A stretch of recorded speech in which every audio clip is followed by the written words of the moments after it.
Bon, jusqu'à présent, on a considéré le système comme un ensemble macroscopique et on n'a pas regardé les composants directement.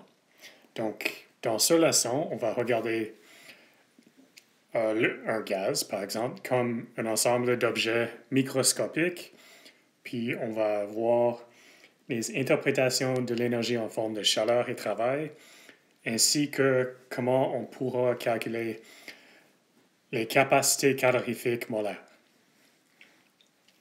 Bon, donc, regardons.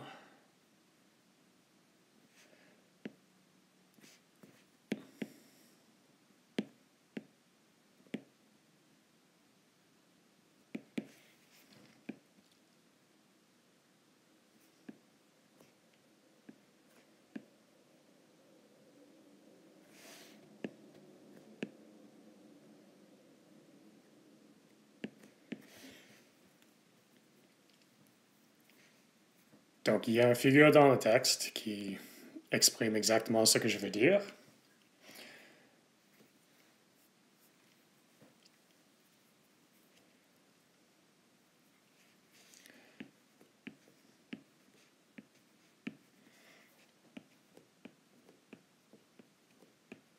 Donc, dans les deux cas, on a des molécules qui sont en motion. L'effet désordonné, donc on décompose la motion ou le mouvement des molécules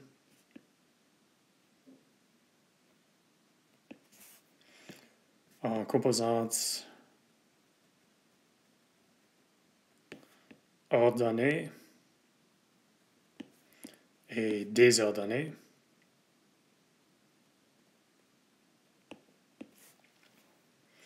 Ce qui veut dire, à droite ici, on a de la motion ordonnée. Donc là, on a de l'énergie qui entre, puis ça stimule toutes les molécules à bouger dans la même direction. Qu'est-ce que ça fera? Ça va repousser quelque chose comme ça. Travail. Donc, on donne de l'énergie, on stimule des molécules à bouger dans le même sens pour repousser une barrière ou quelque chose. Ça, c'est du travail. On donne de l'énergie, puis ça cause de la motion désordonnée.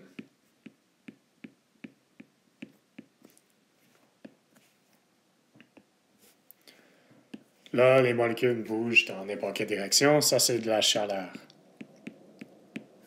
OK. Et le message que je veux que vous compreniez, c'est que les deux processus sont toujours présents, sauf dans les conditions comme volume constant, etc. Donc, les deux processus s'arrivent en même temps.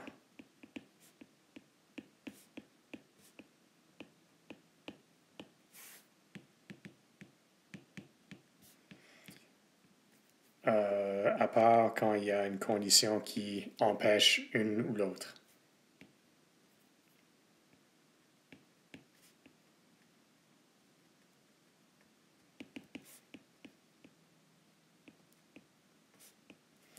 Okay, en particulier T ou V constant.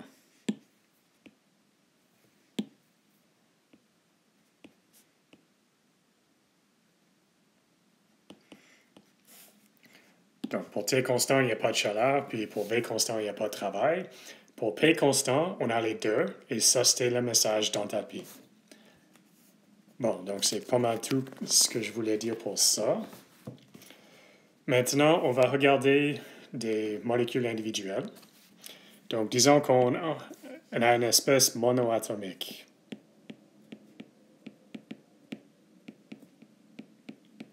Donc, un gaz de hélium, par exemple. Donc là, hélium, c'est une espèce où la molécule contient un seul atome. On peut spécifier. Donc, on va le dessiner ici. Donc, on a un gaz. Le gaz est défini par beaucoup de motion. Donc, on peut bouger dans 3 dimensions. Donc, X, Y, Z, et on peut bouger dans ces trois directions indépendamment.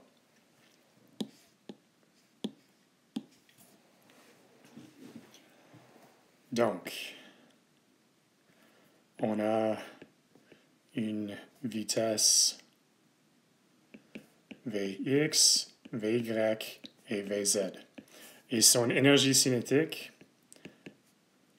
disons EC, c'est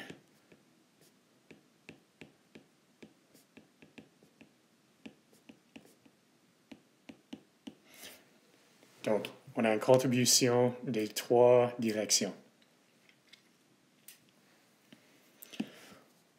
Le message du premier partie du cours, c'était que la température est une mesure de l'énergie cinétique moyenne.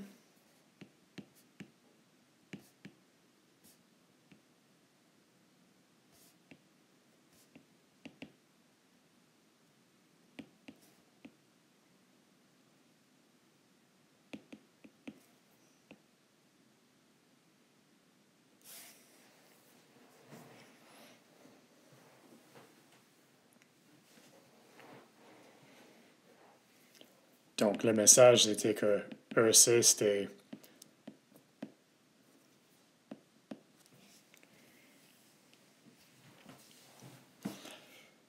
je ne vais pas écrire ça. Proportionnel à CV fois T. Oui. Ou autrement dit, NCV molaire fois T. Donc, CV va avoir une contribution de la motion X, de la motion Y et de la motion Z.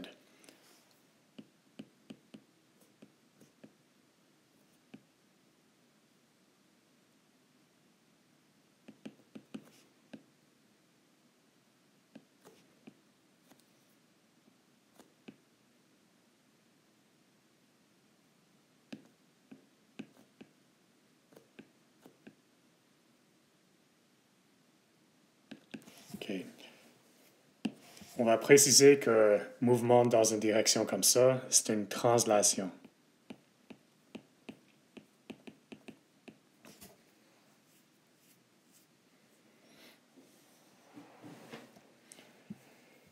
Il faut que je vous dise un théorème sans présenter les détails ou les préjugés.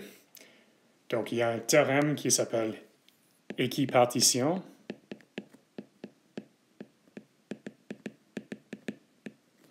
Et je vous donne simplement les conclusions. Chaque dimension de translation donne une contribution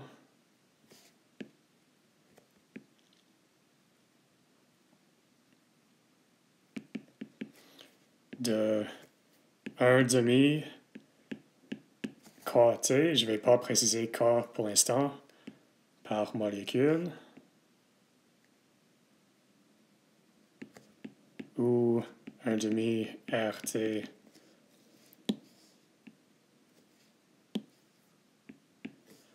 par mol de molécule.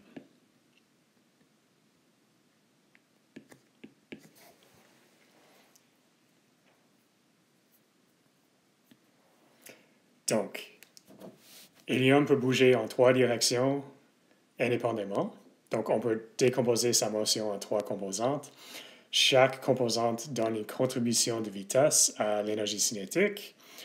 Et chacune de ces contributions donne 1,5 kT par molécule à CVM.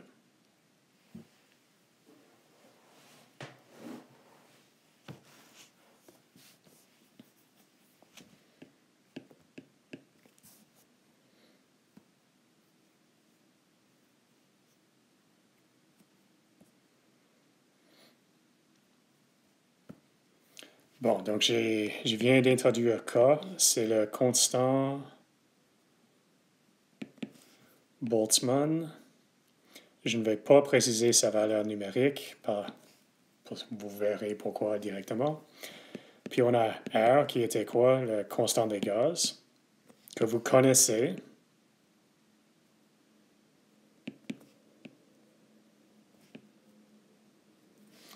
Et l'énoncé, c'est que K fois le nombre d'Avogadro, c'est R.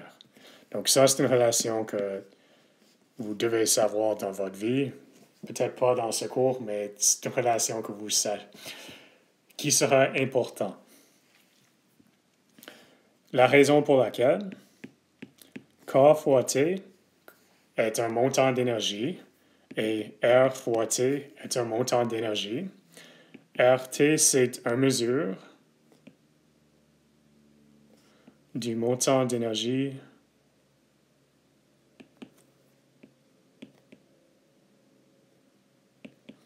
thermique disponible à un mol de molécule. Puis KT, c'est le même, mais pour un molécule.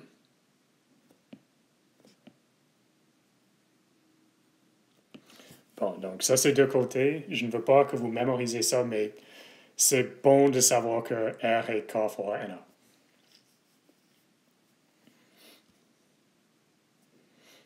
Bon, donc pour HE, la conclusion, c'est que CVM est 3 demi R. Donc chaque un demi K ou un demi R. Pour HE, on a mouvement dans les trois directions, seulement des translations, CVM 3 demi R. Dans les problèmes qu'on a vus, les exercices qu'on a vus, si c'était un gaz parfait monoatomique, c'était ça, CVM. Donc, si CVM, c'est ça, ça veut dire que CV, c'est N fois CVM, qui est 3 demi NR. Et dans ce chapitre, on considère seulement des gaz parfaits. Et bien entendu, HE est pas mal un gaz parfait. CP, c'est CV plus NR. Donc, CP, c'est 5 demi NR. Bon, donc, on a vu, pour l'instant, c'était pour l'exemple HE, mais c'est le cas pour tous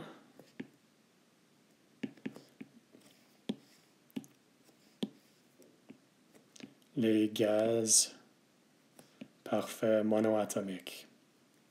Pour les gaz réels, ça devient compliqué rapidement, donc on évitera ça.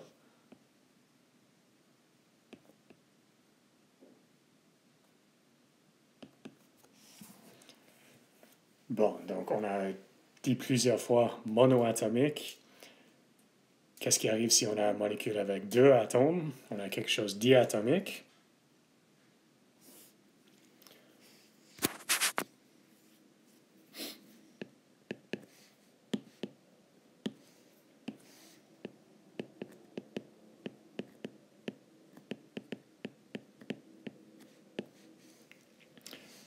Comme exemple, N2. Donc, on peut dessiner comme ça. OK, donc chacun des atomes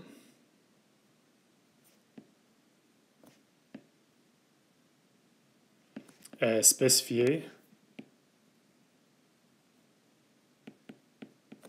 par trois coordonnées.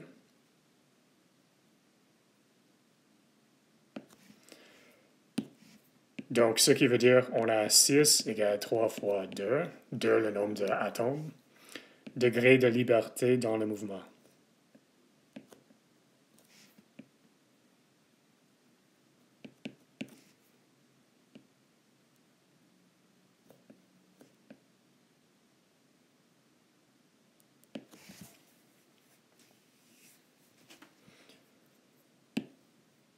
Donc, il y a 6 façons différentes que N2 peut bouger. Il y a 3 translations. Donc, on peut déplacer la molécule dans les trois axes. Il y a deux qui sont des rotations.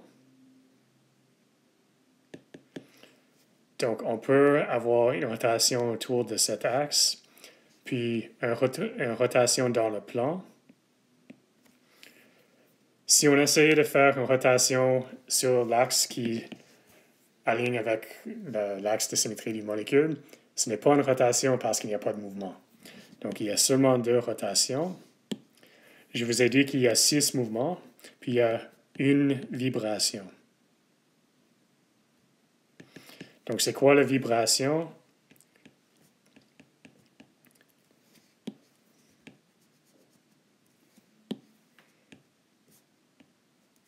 Si ça, c'est la structure d'équilibre, on a un mouvement comme ça pour que les atomes deviennent comme ça. Ensuite, ils se repoussent les uns vers les autres. OK, je vous donne un mot, ne mémorisez pas ça. On suppose que c'est un oscillateur harmonique. Pourquoi? Parce que les calculs sont faciles.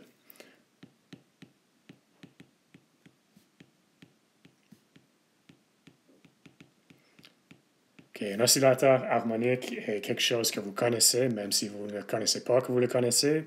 C'est un ressort. Un spring en anglais.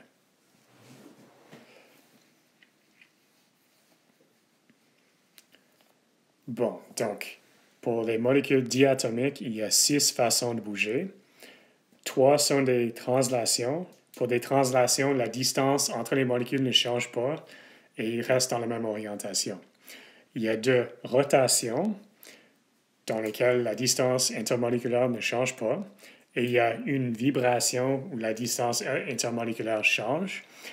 On a une oscillation autour du distance moyenne.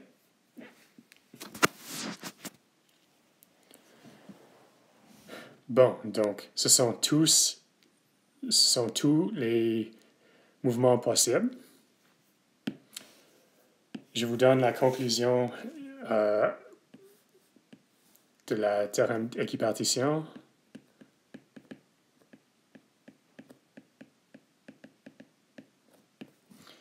Donc, les translations, 1,5 K chacune. Nouveau, les rotations donnent 1,5 K chacune. Et puis, les vibrations donnent K chacune. Okay. Pourquoi K et non pas 1,5 K? Il y a 2 effets. Il y a un effet cinétique qui donne 1,5 K, puis il y a un effet du potentiel qui donne 1,5 K. Ça, c'est pour un cours plus avancé en spectroscopie. Pour l'instant, connaissez que chaque vibration donne K au lieu de 1,5 K. Donc, en total, CVM pour chaque mol. Donc, au lieu de K, on a R.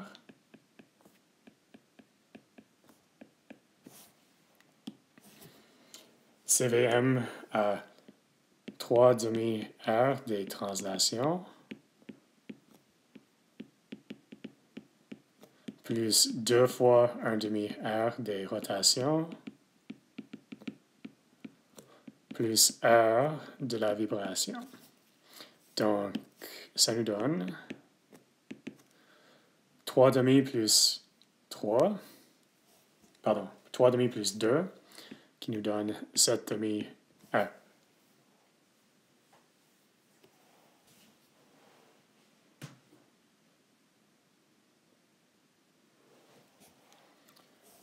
Bien entendu, CV c'est 7,5 NR et CP c'est 9,5 NR. Pourquoi 9,5? Parce que c'est CV plus NR.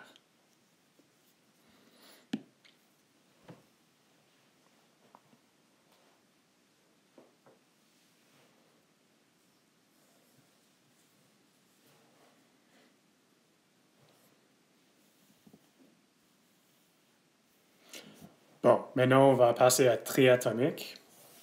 Il y a deux cas, puis on va directement au cas général après.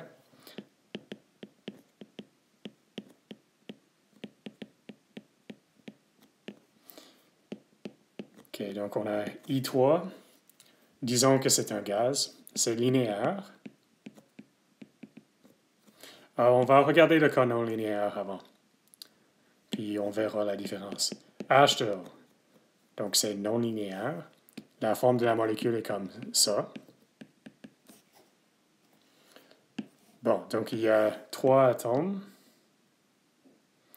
Chacun est spécifié par combien de coordonnées? 3. Donc il y a 9 égale 3 fois 3 degrés de liberté en mouvement.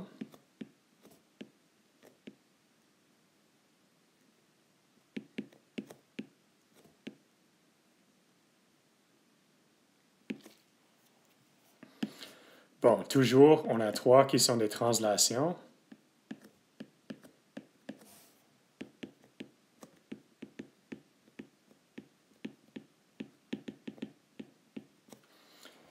Maintenant, il y a 3 qui sont des rotations.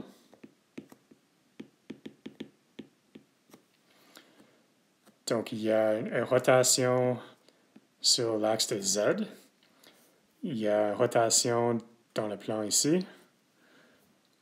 Puis il y a une rotation parmi cet axe-là. Et dans les 3, les molécules bougent. Donc, il y a 3 rotations. Puis le reste sont des vibrations. Combien est-ce qu'il reste? Il y a 3.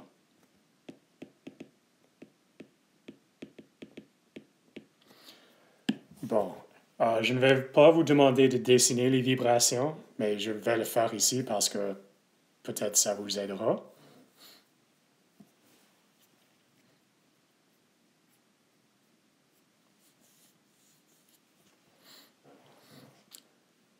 Donc, il y a symétrique où les deux se bougent en même temps avec la même amplitude. Il y a asymétrique.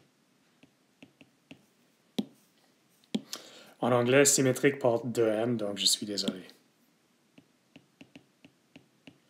OK, là, je vais dessiner les deux extrémités. On a un qui est beaucoup plus proche que l'autre. Puis, dans l'autre extrême, on a l'autre qui est comme ça. Les deux liens se bougent d'une manière asymétrique, donc les deux composés, les deux vibrations sont différentes. Puis ensuite, je ne sais même pas le mot pour ça en français. En anglais, on dit wagging. Et c'est caractérisé par le mouvement comme ça, ensuite ça redescend.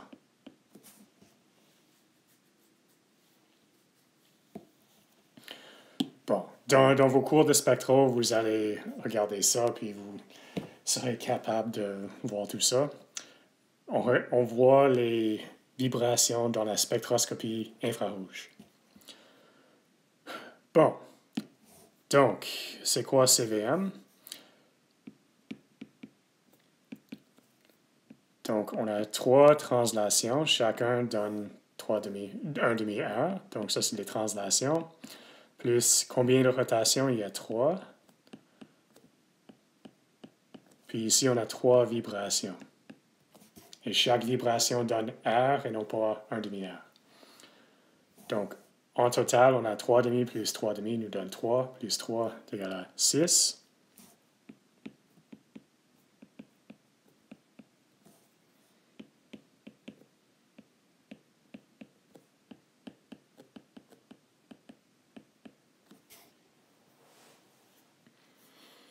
Bon, donc, on a vu que c'est une molécule non linéaire. Et j'ai écrit la version linéaire rapidement. Ensuite, on l'a oublié. Qu'est-ce qui arrive si la molécule est linéaire? La distinction, c'est qu'il y a seulement 2 rotations et donc 4 vibrations. C'est tout.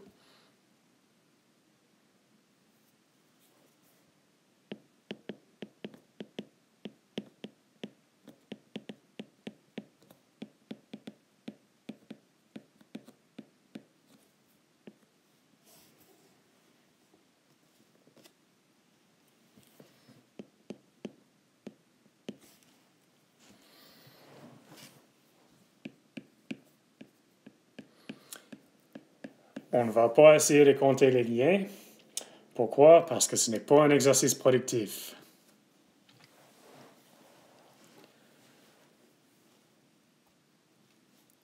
Bon, donc, 3 atomes. Chacun a 3 combinés, donc encore une fois, il y a 9 qui est égal à 3 fois 3 degrés de liberté en mouvement.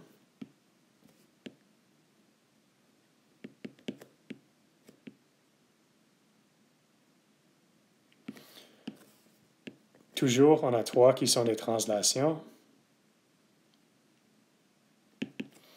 Mais s'il y a seulement 2 qui sont des rotations,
et le message, c'est que la rotation sur cet axe-là ne change pas la molécule, donc ce n'est pas un mouvement. Donc, il y a seulement 2 qui sont des rotations. Ça nous donne 9 moins 3 moins 2, qui est égal à 4 vibrations. La raison pour laquelle il y avait un pause là, c'est que je voulais vérifier que je pouvais dessiner toutes les vibrations. Donc, il y a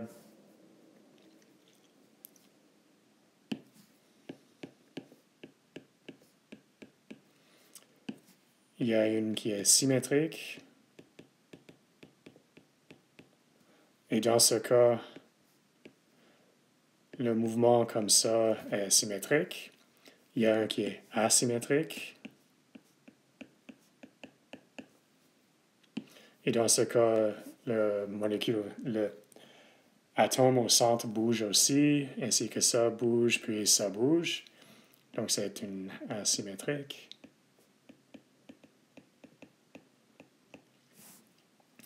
Puis il y a 2 façons de bend en anglais. Il y a une façon où ça va comme ça, puis ça va comme ça.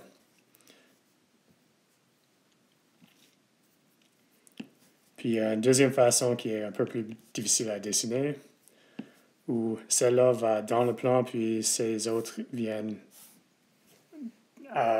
vers vous. Bon, donc ça, c'est pas trop important, mais on peut les visualiser. Pour CVM, on a 3 translations, on a 2 rotations, puis ici on a 4 vibrations. Donc c'est quoi? 3 plus 2 est 5 demi, plus 4. 4, c'est la même chose que 8 demi, donc c'est 13 demi. Et c'est supérieur à celle-là. Pourquoi? Parce qu'il y a plus de vibrations.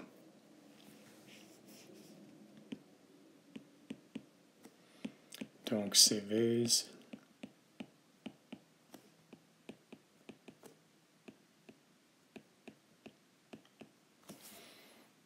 Bon, donc le message de cette section-là, je veux que vous soyez capable, donner une molécule puis sa géométrie, de calculer CVM.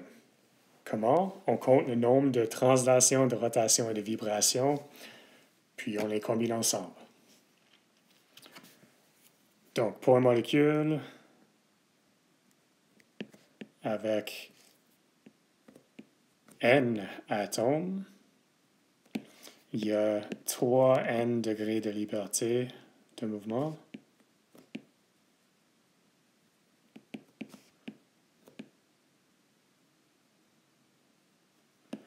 OK, là, on va spécifier linéaire versus non linéaire. Donc, pour linéaire, il y a 3 translations. Il y a, 2 rotations. Puis, il y a 3n-5 vibrations. Puis, pour non linéaire, il y a 3 translations, il y a 3 rotations et 3n-6 vibrations.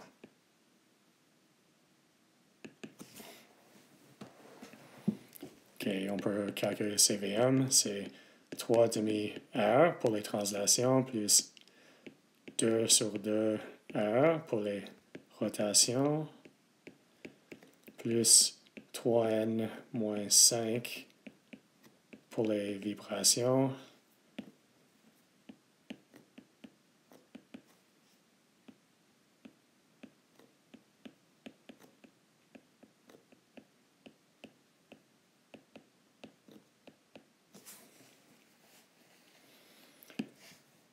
OK, je vous ai donné toutes ces conclusions-là sans trop dire. Je vais préciser les contributions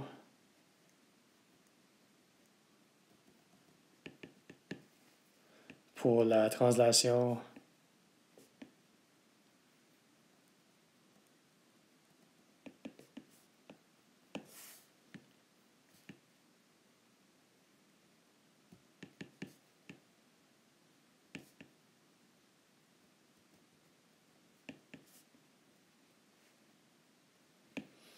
Donc, la formule que je vous ai donnée est toujours correcte pour la translation. Pour la rotation, strictement non, mais ce n'est pas correct si on est à une température très faible, mais à part ça, c'est correct. Pour les vibrations, il faut une température assez grande.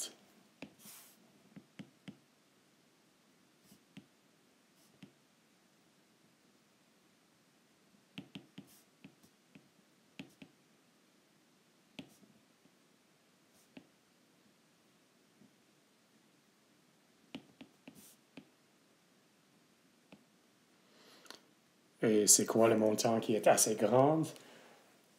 Dans un cours de spectroscopie, peut-être on le verra. C'est un montant d'énergie qui est un montant de température assez grand pour que l'énergie de la vibration est saturée. Oubliez ça pour ce cours. Bon, donc pour ce cours, vous serez capable, et vous êtes capable maintenant, de calculer CVM pour n'importe quel gaz polyatomique, en supposant que c'est un gaz parfait, en comptant les nombres de translations, des rotations et de vibrations.